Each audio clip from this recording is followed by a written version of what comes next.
ਅੱਜ exercise 2C start ਕਰਾਂਗੇ ਜਿਹਦਾ ਪਹਿਲਾ ਸਮ ਆ sum is invested at compound interest compounded yearly. ਕੁਝ ਸਮ ਆ ਮਤਲਬ ਪ੍ਰਿੰਸੀਪਲ ਆ ਜਿਹੜਾ ਕੰਪਾਊਂਡ ਇੰਟਰਸਟ ਤੇ ਈਅਰਲੀ ਦੇ ਹਿਸਾਬ ਤੇ ਇਨਵੈਸਟ ਕੀਤਾ ਗਿਆ if the interest for the 2 successive years could be ਮਤਲਬ ਉਹਨਾਂ ਨੇ ਕੀ ਕਿਹਾ ਆ ਕਿ ਜਿਹੜੇ 2 ਸਾਲ ਨੇ 2 ਸਾਲ ਵਾਸਤੇ ਇਨਵੈਸਟ ਕੀਤਾ ਗਿਆ ਤੇ 2 ਸਾਲ ਦਾ ਜਿਹੜਾ ਇੰਟਰਸਟ ਦਿੱਤਾ ਉਹਨਾਂ ਨੇ। ਪਹਿਲੇ ਸਾਲ ਦਾ 5700 ਆ ਤੇ ਦੂਸਰੇ ਸਾਲ ਦਾ 7410 ਆ। Calculate the rate of interest, ਇਹਦੇ ਚਾਰ ਕੱਢਣਾ ਅਸੀਂ, ਨਾ ਸਾਨੂੰ ਇਹਦੇ 'ਚ ਸਮ ਦਿੱਤਾ ਤੇ ਨਾ ਤੁਹਾਨੂੰ ਇਹਦੇ 'ਚ ਆਰ ਦਿੱਤਾ ਆ, ਤੁਹਾਨੂੰ ਸਿਰਫ ਸਕਸੈਸਿਵ ਰੇਟ ਆਫ ਇੰਟਰਸਟ ਦਿੱਤਾ। ਦੇਖੋ ਜੀ ਪੁੱਤਰ, ਜਦੋਂ ਸਾਨੂੰ ਸਕਸੈਸਿਵ ਈਅਰ ਦਾ ਰੇਟ ਆਫ ਇੰਟਰਸਟ ਜਾਂ ਅਮਾਊਂਟ ਜਾਂ ਕੁਝ ਵੀ ਸਕਸੈਸਿਵ ਈਅਰਸ ਦਾ ਦਿੱਤਾ ਹੋਇਆ ਨਾ, ਸਕਸੈਸਿਵ ਈਅਰ ਮਤਲਬ ਅਗਲਾ ਪਿਛਲਾ, ਜਿਸ ਤਰ੍ਹਾਂ ਪਹਿਲਾ ਦੂਜਾ ਤੀਜਾ ਲਗਾਤਾਰ, ਤੇ ਉਦੋਂ ਅਸੀਂ ਇੱਕ ਫਾਰਮੂਲਾ ਲਗਾਉਣਾ ਆ। ਫਾਰਮੂਲਾ ਲਗਾਉਣ ਵਾਸਤੇ ਤੁਹਾਨੂੰ ਇੰਟਰਸਟ ਦਿੱਤੇ ਨੇ ਤੇ ਇੰਟਰਸਟ ਮਤਲਬ ਆ ਜਿਹੜਾ 5700 ਆ ਇਹ SI1 ਆ ਤੇ 7410 ਜਿਹੜਾ ਵਾ ਉਹ SI2 ਆ। ਤੇ ਇਹਦੇ 'ਚ ਆਪਾਂ ਸਮ ਕੱਢਿਆ, ਦੇਖੋ ਜੀ SI1 ਲੈ ਲਿਆ ਮੈਂ 5700 ਤੇ SI2 ਲੈ ਲਿਆ 7410।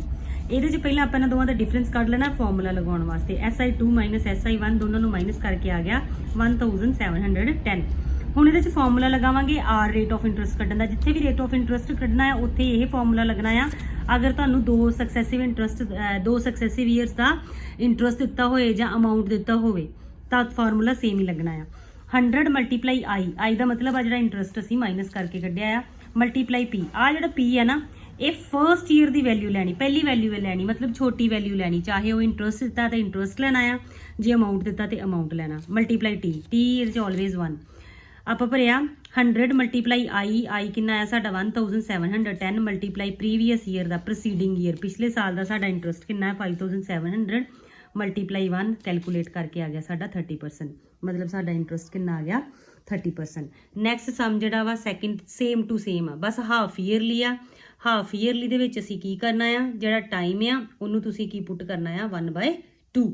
ਨਹੀਂ ਵੀ 1/2 ਪੁੱਟ ਕਰਨਾ ਤੇ ਐਂਡ ਤੇ ਤੁਸੀਂ ਸਿੱਧਾ ਇਸ ਤਰ੍ਹਾਂ ਜਿਸ ਤਰ੍ਹਾਂ ਮੈਂ ਫਰਸਟ ਸਮ ਕੀਤਾ ਇਸੇ ਤਰ੍ਹਾਂ ਵੀ ਕਰ ਸਕਦੇ ਜੇ, ਬਟ ਐਂਡ ਤੇ ਜਿਹੜਾ ਰੇਟ ਆਫ ਇੰਟਰਸਟ ਆਏਗਾ ਨਾ ਉਹਨੂੰ ਡਬਲ ਕਰ ਦਿਓ, ਕਿਉਂਕਿ ਜਦੋਂ ਹਾਫ ਈਅਰਲੀ ਦੇ ਵਿੱਚ ਜਾਂ ਤੇ ਟਾਈਮ ਦੀ ਵੈਲਿਊ 1/2 ਭਰੋ, ਜੇ 1/2 ਆਪਾਂ ਟਾਈਮ ਦੀ ਵੈਲਿਊ ਨਹੀਂ ਭਰਦੇ ਦੈਨ ਫਿਰ ਸਾਨੂੰ ਫਾਈਨਲ ਜਦੋਂ ਸਾਡਾ ਆਨਸਰ ਨਿਕਲਦਾ ਉੱਥੋਂ ਸਾਨੂੰ ਰੇਟ ਆਫ ਇੰਟਰਸਟ ਨੂੰ ਕੀ ਕਰਨਾ ਪੈਣਾ, ਡਬਲ ਕਰਨਾ ਪੈਣਾ। ਨਿਕਲਣਾ ਇਸੇ ਤਰੀਕੇ ਦੇ ਨਾਲ ਹੀ ਹੈ ਜਿਸ ਤਰ੍ਹਾਂ ਆਪਾਂ ਇਹ ਕੱਢਿਆ। ਇਹਦੇ ਵਿੱਚ ਵੀ ਸਾਨੂੰ ਕੀ ਦਿੱਤਾ, ਇੰਟਰਸਟ ਹੀ ਦਿੱਤੇ ਆ, SI1 ਤੇ SI2 ਦਿੱਤਾ ਸੇਮ, ਉਹਨਾਂ ਨੂੰ ਮਾਈਨਸ ਕਰਕੇ ਵੈਲਿਊ ਫਿਲ ਕਰ ਲਿਓ ਤੇ P ਦੀ ਵੈਲਿਊ ਜਿਹੜੀ ਉਹ 650 ਆਉਣੀ ਹੈ। ਕੈਲਕੂਲੇਟ ਕਰਕੇ ਜਿਹੜਾ ਤੁਹਾਡਾ R ਆਏਗਾ ਉਹਨੂੰ ਡਬਲ ਕਰ ਦਿਓ, ਕਿਉਂਕਿ ਸਟੇਟਮੈਂਟ ਵਿੱਚ ਹਾਫ ਈਅਰਲੀ ਦਿੱਤਾ ਹੈ। ਨੈਕਸਟ ਵੀ ਸਾਰਾ ਹੀ ਸਮ ਸੇਮ ਆ, ਬਸ ਇੰਟਰਸਟ ਦੀ ਜਗ੍ਹਾ ਤੇ ਪਿਛਲੇ ਦੋਨੋਂ ਸਮ ਦੇ ਵਿੱਚ ਸਾਨੂੰ ਸਕਸੈਸਿਵ ਈਅਰ ਦੇ ਇੰਟਰਸਟ ਦਿੱਤੇ ਸੀਗੇ, ਇਹਦੇ ਵਿੱਚ ਸਾਨੂੰ ਅਮਾਊਂਟ ਦਿੱਤੇ ਆ। ਤੇ ਪਹਿਲੇ ਪਾਰਟ ਵਿੱਚ ਅਸੀਂ ਰੇਟ ਆਫ ਇੰਟਰਸਟ ਫਾਈਂਡ ਕਰਨਾ ਤੇ ਦੂਸਰੇ ਪਾਰਟ ਵਿੱਚ ਓਰੀਜਨਲ ਸਮ। ਸਾਰਾ ਸਮ ਸੇਮ ਆ, ਬਸ ਆਪਾਂ ਜਿੱਥੇ SI1 ਤੇ SI2 ਲਿਆ ਆ ਉੱਥੇ ਹੁਣ ਅਸੀਂ A1 ਤੇ A2 ਲੈਣਾ ਆ। ਤੇ 3 ਈਅਰ ਆ, 3 ਈਅਰ ਦੇ ਨਾਲ ਕੋਈ ਫਰਕ ਨਹੀਂ ਪੈਂਦਾ, ਉਹ ਤੁਹਾਨੂੰ ਮੈਂ ਜਦੋਂ ਆਪਾਂ ਸਮ ਕੱਢਣਾ ਆ ਉਦੋਂ ਫਰਕ ਪੈਂਦਾ ਉਹਦੇ ਨਾਲ। ਦੇਖੋ ਜੀ ਮੈਂ ਸਮ ਕੱਢਿਆ ਆ ਥਰਡ ਵਾਲਾ, A2 ਲੈ ਲਿਆ, A3 ਲੈ ਲਿਆ, ਜੋ ਸਾਨੂੰ ਸਟੇਟਮੈਂਟ 'ਚ ਗਿਵਨ ਆ।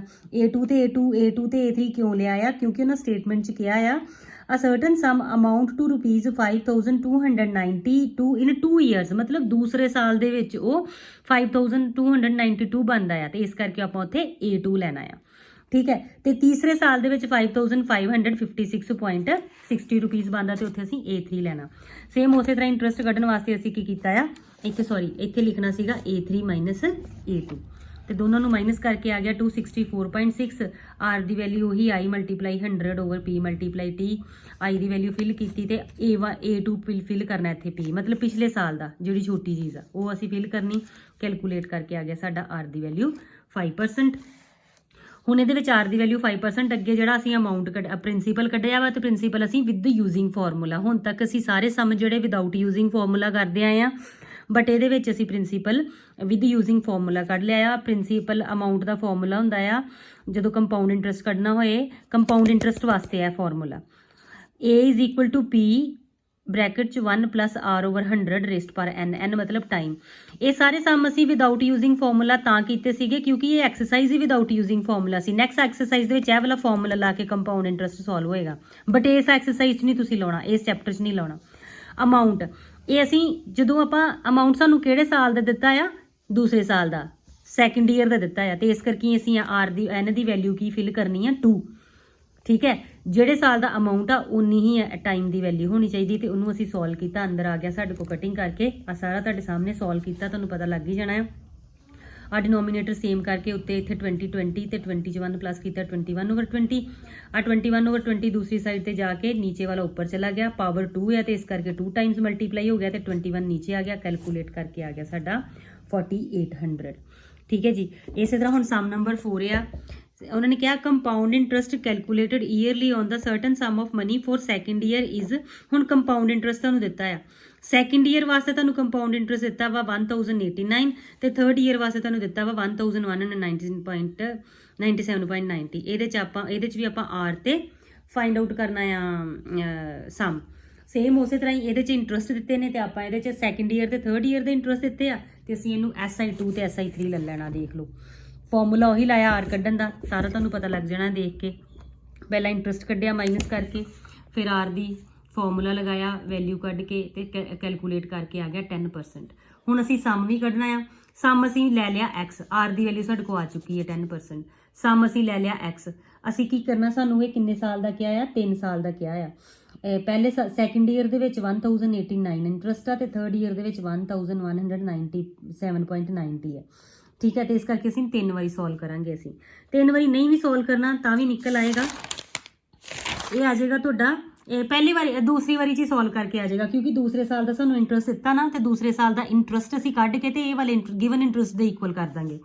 SI1 ਕੱਢਿਆ, P ਦੀ ਵੈਲਿਊ x, 10 ਮਲਟੀਪਲਾਈ 10 ਜਿਹੜਾ ਵਾ ਉਹ ਆ ਰਿਹਾ, ਠੀਕ ਹੈ, ਓਵਰ 100 ਇਹ ਆ ਗਿਆ ਸਾਡਾ x ਓਵਰ 10। ਤੇ ਅਮਾਊਂਟ ਕੱਢਣ ਵਾਸਤੇ ਅਸੀਂ ਕੀ ਕਰਾਂਗੇ, ਪ੍ਰਿੰਸੀਪਲ ਦੇ ਵਿੱਚ ਸਿੰਪਲ ਇੰਟਰਸਟ ਪਲੱਸ ਕਰਕੇ ਆ ਜਾਏਗਾ 11 ਓਵਰ 10 x, ਇਹ A1 ਆ ਗਿਆ। ਠੀਕ ਹੈ ਜੀ।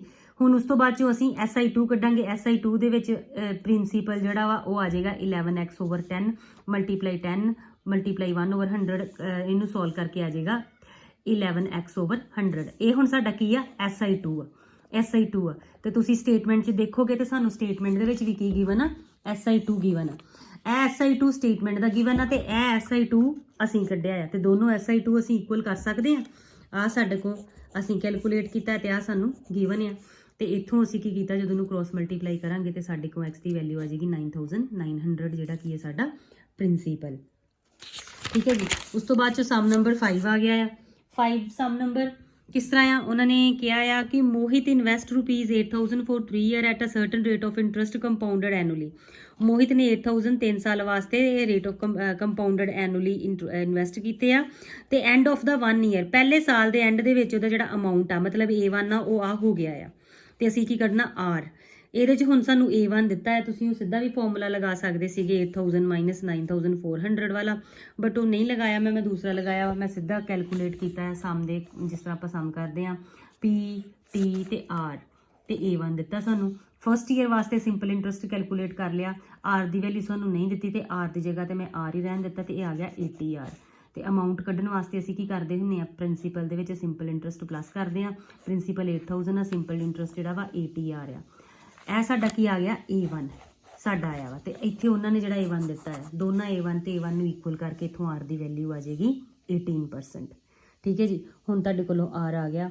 ਉਸ ਤੋਂ ਬਾਅਦ 'ਚ ਤੁਸੀਂ ਸਾਰਾ ਸਮ ਕੱਢ ਸਕਦੇ ਆ। Amount at the end of second year, ਮਤਲਬ ਤੁਸੀਂ AI2 ਕੱਢ ਸਕਦੇ ਆ। ਦੇਖੋ SI2 ਕੱਢਣ ਵਾਸਤੇ ਜਿਹੜਾ A1 ਸੀਗਾ ਉਹਨੂੰ ਆਪਾਂ ਪ੍ਰਿੰਸੀਪਲ ਲਿਆ, ਮਲਟੀਪਲਾਈ 18 ਮਲਟੀਪਲਾਈ 1 ਓਵਰ 100 ਸੋਲਵ ਕਰਕੇ ਇਹ ਆ ਗਿਆ, ਤੇ A2 ਜਿਹੜਾ ਵਾ ਪ੍ਰਿੰਸੀਪਲ ਦੇ ਵਿੱਚ ਇੰਟਰਸਟ ਪਲੱਸ ਕੀਤਾ ਤੇ A2 ਆ ਗਿਆ, ਤੇ SI3 ਵੀ ਕੱਢਿਆ, ਉਹਦੇ ਵਿੱਚ ਆ ਜਿਹੜਾ ਵਾ ਇਹ ਵਾਲਾ ਪ੍ਰਿੰਸੀਪਲ ਆ, ਸੋਲਵ ਕਰਕੇ ਸਾਡਾ ਆਨਸਰ ਆ ਗਿਆ।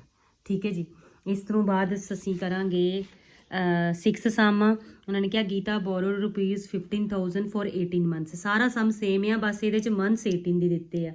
ਮੰਥਸ 18 ਦੇਣ ਦਾ ਮਤਲਬ ਆ ਕਿ ਟਾਈਮ ਸਭ ਕੁਝ ਸਾਰਾ ਕੁਝ ਸੇਮ ਆ। ਦੇਖੋ ਮੈਂ ਜਦੋਂ ਸਮ ਤੇ ਤੁਹਾਨੂੰ ਦਿਖਾਉਂਗੀ ਸਾਰਾ ਕੁਝ ਸੇਮ ਉਸੇ ਤਰੀਕੇ ਦੇ ਨਾਲ ਹੀ ਕਰਨਾ ਆ। ਬਸ ਜਿਹੜਾ R ਨਿਕਲਣਾ ਨਾ 18 ਈਅਰ ਮਤਲਬ ਸੈਮੀ ਐਨੂਅਲੀ ਕਿਹਾ ਉਹਨਾਂ ਨੇ। ਦੇਖੋ ਸਟੇਟਮੈਂਟ 'ਚ ਤੁਹਾਨੂੰ ਦਿਖੇਗਾ, ਤੁਹਾਨੂੰ ਉਹਨਾਂ ਨੇ ਕਿਹਾ ਸੈਮੀ ਐਨੂਅਲੀ। ਸੈਮੀ ਐਨੂਅਲੀ ਦਾ ਮਤਲਬ ਆ ਕਿ 6 ਈਅਰਸ 'ਚ 6 ਮੰਥਸ ਦਾ, ਤੇ ਤੁਸੀਂ ਜਿਹੜਾ R ਕੱਢਣਾ ਆ ਉਹਨੂੰ ਤੁਸੀਂ ਡਬਲ ਕਰ ਲੈਣਾ। ਆ ਦੇਖੋ ਕੀ ਕੀਤਾ ਵਾ, ਪ੍ਰਿੰਸੀਪਲ ਦਿੱਤਾ, ਟਾਈਮ ਦਿੱਤਾ 18 ਮੰਥ, ਜਿਹਨੂੰ ਮੈਂ 111 ਲੈ ਲਿਆ, ਸੈਮੀ ਐਨੂਅਲੀ ਆ। A1 ਤੁਹਾਨੂੰ ਸਟੇਟਮੈਂਟ 'ਚ ਗਿਵਨ ਆ, ਇਹ ਸਟੇਟਮੈਂਟ 'ਚ ਦਿੱਤਾ ਆ। ਤੇ ਸੇਮ ਉਸੇ ਤਰ੍ਹਾਂ ਜਿਸ ਤਰ੍ਹਾਂ ਆਪਾਂ ਪਿਛਲਾ ਫਾਰਮੂਲਾ ਕੱਢਿਆ ਸੀਗਾ, ਉਹਨਾਂ ਨੇ A1 ਦਿੱਤਾ ਵਾ, ਤੇ ਅਸੀਂ ਫਾਰਮੂਲੇ ਦੇ ਅਕੋਰਡਿੰਗ ਫਾਰਮੂਲਾ ਲਗਾ ਕੇ ਆਪਣੇ ਵੱਲੋਂ A1 ਕੱਢ ਲਾਂਗੇ। SI1 P plus R plus T over 100 ਇਹ ਆ ਗਿਆ 150 R ਤੇ A1 ਕੱਢਣ ਵਾਸਤੇ 15000 ਚ 150 R ਪਲੱਸ ਕਰ ਦੇਵਾਂਗੇ ਕਿਉਂ ਮਤਲਬ P plus SI1 ਤੇ ਇਹ ਸਾਡਾ A1 ਆ ਉਹਨਾਂ ਦੇ A1 ਆ ਜਦੋਂ ਦੋਨਾਂ ਨੂੰ ਇਕੁਅਲ ਕਰਾਂਗੇ ਤੇ ਸੋਲਵ ਕਰਕੇ ਸਾਡੀ R ਦੀ ਵੈਲਿਊ ਆ ਜਾਏਗੀ 4% ਪਰ ਇਹ ਸੈਮੀ ਐਨੂਅਲੀ ਕਿਹਾ ਸੀਗਾ ਇਸ ਕਰਕੇ ਅਸੀਂ ਕੀ ਕਰਾਂਗੇ 2 ਨਾਲ ਮਲਟੀਪਲਾਈ ਕਰ ਦਾਂਗੇ ਇਹਨੂੰ ਡਬਲ ਕਰ ਦੇਵਾਂਗੇ ਜੇ ਸੈਮੀ ਐਨੂਅਲੀ ਕਿਹਾ ਵਾ ਤਾਂ ਰੇਟ ਆਫ ਇੰਟਰਸਟ ਨੂੰ ਡਬਲ ਕਰ ਦਿੰਦੇ ਆ ਠੀਕ ਹੈ ਜੀ ਇਹ ਸਾਡਾ ਸਮ ਹੋ ਗਿਆ ਇਹਦੇ 'ਚ ਉਹਨਾਂ ਨੇ ਕਿਹਾ ਅਮਾਊਂਟ ਬਾਅਦ 'ਚ ਉਹਨਾਂ ਨੇ ਕਿਹਾ ਵਾ ਰੇਟ ਆਫ ਇੰਟਰਸਟ ਕੱਢ ਲਿਆ ਅਗਲਾ ਸਮਾਂ ਦਾ ਟੋਟਲ ਮਨੀ ਦੈਟ ਗੀਤਾ ਬਾਕੀ ਸਾਰਾ ਤੁਸੀਂ ਸਮ ਜਿਸ ਤਰ੍ਹਾਂ ਆਪਾਂ ਨੋਰਮਲ ਸਮ ਕਰਦੇ ਹਾਂ ਸਮ ਤੁਸੀਂ ਸੋਲਵ ਕਰ ਲੈਣਾ SI2 ਕੱਢ ਲੈਣਾ ਤੇ SI3 ਕੱਢ ਲੈਣਾ ਪਰ SI2 ਤੇ SI3 ਕੱਢਣ ਵਾਸਤੇ ਤੁਸੀਂ ਕੀ ਕਰਨਾ ਆ ਰੇਟ ਆਫ ਇੰਟਰਸਟ ਜਿਹੜਾ ਵਾ ਉਹ 4 ਹੀ ਫਿਲ ਕਰਨਾ ਆ ਤੇ ਜੇ ਰੇਟ ਆਫ ਇੰਟਰਸਟ 4 ਨਹੀਂ ਫਿਲ ਕਰਨਾ ਤੇ ਟਾਈਮ 1/2 ਫਿਲ ਕਰੋਗੇ 7 ਵੀ ਸਮ ਸੇਮ ਹੀ ਆ ਬਿਲਕੁਲ ਸੇਮ ਆ ਕੋਈ ਫਰਕ ਨਹੀਂਗਾ 7 ਤੱਕ ਤੁਹਾਡੇ ਸਾਰੇ ਸਮ ਨਿਕਲ ਆਉਣੇ ਆ ਪੁੱਤਰ ਜੀ ਓਕੇ